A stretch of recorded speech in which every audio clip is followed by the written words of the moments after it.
There's a man who sits at his kitchen table every Sunday morning, staring at the same notebook he bought 3 years ago. The first page is still blank. He tells himself he's not ready yet. But here's the question nobody wants to answer. What if the thing holding you back isn't a lack of preparation?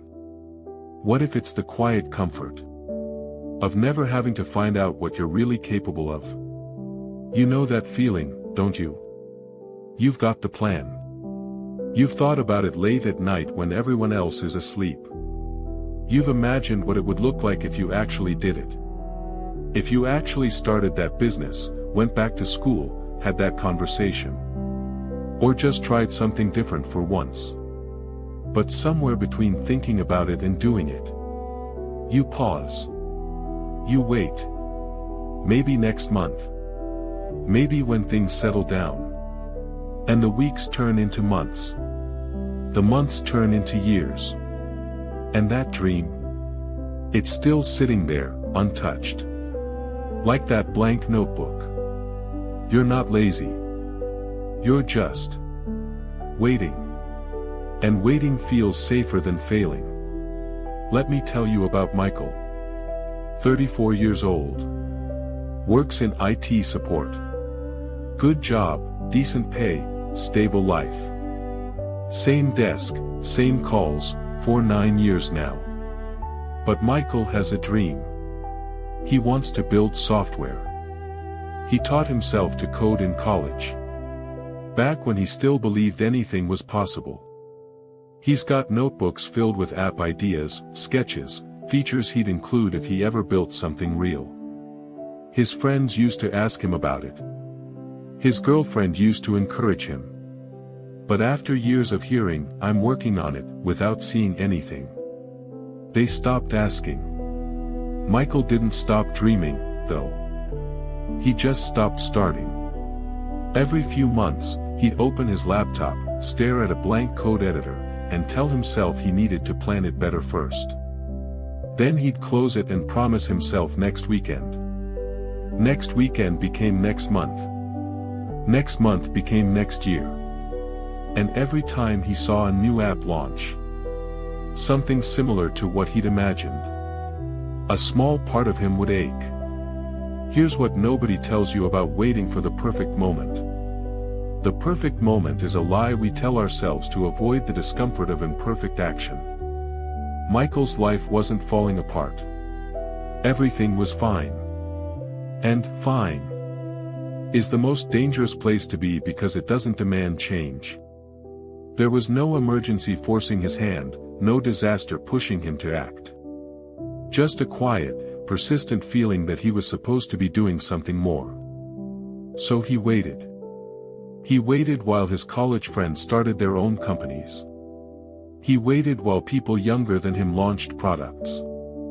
He waited while opportunities passed by. Not with a bang, but with a whisper.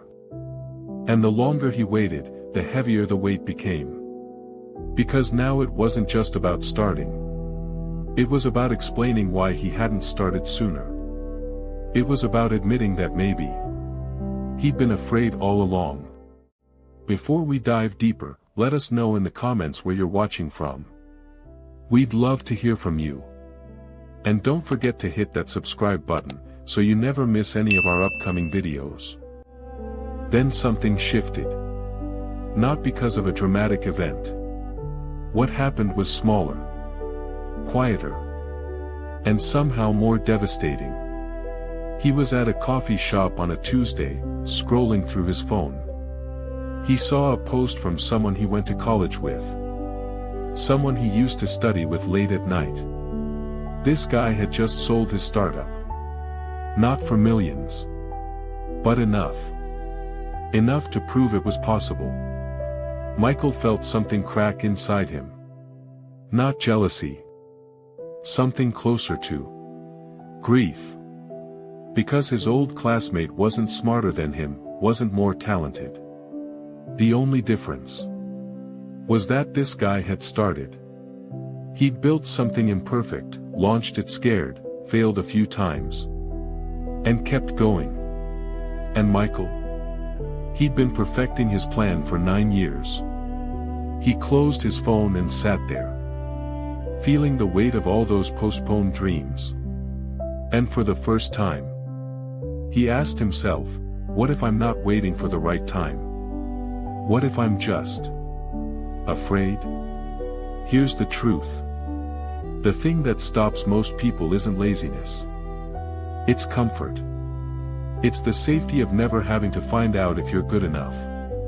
Because as long as you don't try, you can keep believing you would have succeeded if only you'd started.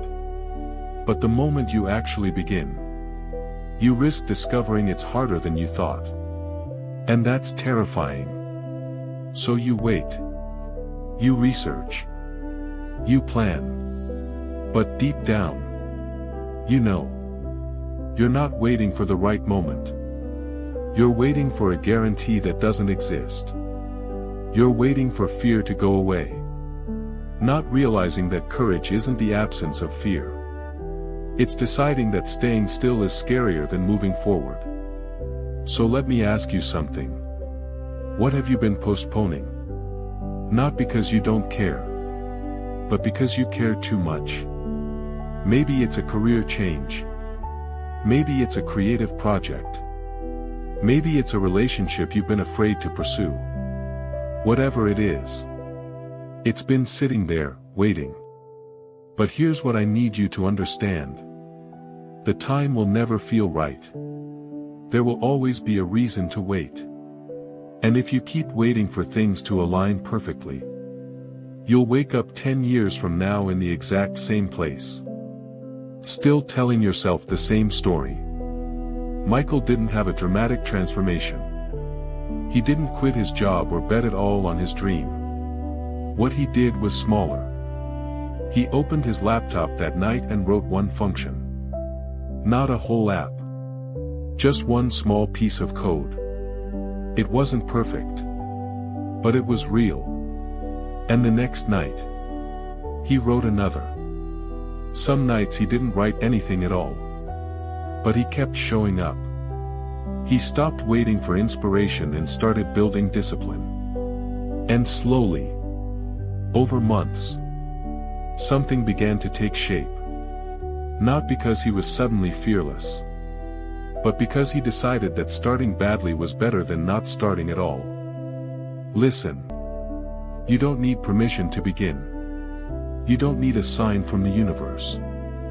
You just need to take one step. Write one sentence. Make one call. Do one thing that moves you closer to who you've been meaning to become. Because here's the thing. You're not going to feel ready. But you can feel afraid and still move forward. And when you look back years from now, you won't regret the things you tried and failed at. You'll regret the things you never tried at all. So start. Start messy. Start scared. Start small. Just start. Because failure only becomes the end when you stop trying. And you haven't stopped yet. If this story resonated with you, hit the like button. Share it with someone who needs to hear it today. And subscribe for more stories like this. Stories that stay with you long after the video ends.